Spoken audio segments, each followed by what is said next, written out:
Don't expect a big yield of currant unless you cut the bushes properly. So, which branches are we leaving? We're leaving first-order branches. These are annual shoots without lateral branches, and their bark is gray. We're also leaving second-order branches. These are the branches that produce a good yield. Their bark is brown, and you can see the transition.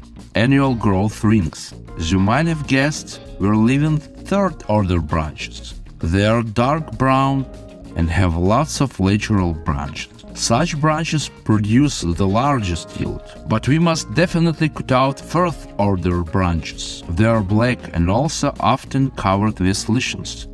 They are not needed. We are removing weak and thin branches and branches with swollen buds. This is where big bud might overwinter. Dispose of such branches. For a good yield, a bush should have more than 15 branches of various orders.